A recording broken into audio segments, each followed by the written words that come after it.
Hello guys, നിങ്ങൾക്കറിയും ഇന്ന് ഞങ്ങളുടെ യാത്ര എന്ന് വെച്ചിട്ടുണ്ടെങ്കിൽ ഞങ്ങൾ കാട്ടിൽ മുത്തുമ്മയുടെ വീട്ടിലോട്ടാണ്. അതായത് ഒരു ഏലക്കാട്ട് നൊത്ത നടക്കും ഒരു വീട്, അവിടെയാണ് താമസം കാട്ടിൽ മുത്തുമ്മ. അപ്പോൾ പോകുന്ന വഴിയിൽ ഒരു തടിമാട മരം കണ്ടു ഞങ്ങൾ.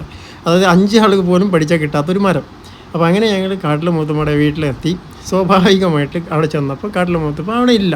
അപ്പോൾ ഇവിടെ വന്നതിൻ്റെ കാരണം എന്താ വെച്ചിട്ടുണ്ടെങ്കിൽ ജാമ്പങ്ങ പൊട്ടിക്കുക എന്നുള്ളതിനോണ്ടാണ് വന്നത്. പക്ഷേ ഇവിടെ നോക്കിയപ്പോൾ ജാമ്പങ്ങയും ഇല്ല, മൂത്തുമ്മയും ഇല്ല. അങ്ങനെ എനിക്ക് ഇതേ കിടക്കുന്ന ചെറുനാരങ്ങ. അപ്പം എന്നാൽ ശരി, ചെറുനാരങ്ങ പൊട്ടിക്കുക എന്ന് നോക്കിയപ്പോൾ അതാണെങ്കിൽ പഴുത്തിട്ടുമില്ല. എന്തിരുന്നാലും വേണ്ടില്ല, വന്ന സ്ഥിതിക്ക് എന്തായാലും 2 ചെറുനാരങ്ങ ഇങ്ങനെ ഞാൻ പൊട്ടിച്ചു. വെള്ളമെങ്കിലും കുടിക്കാമല്ലോ എന്നിട്ട് 2 ചെറുനാരങ്ങയും ഞാൻ പൊട്ടിച്ചിട്ടുണ്ട്.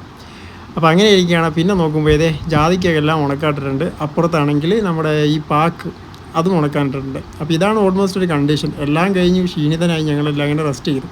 പോകുന്ന വഴിക്ക് ഇതേ ഞങ്ങളെ സ്വീകരിച്ചു കൊണ്ടൊരു വേഴാമ്പൽ ഇങ്ങനെ നിൽക്കുന്നു. മലമുഴിക്കല്ലോട്ടോ, സാധാ നാടൻ വേഴാമ്പൽ.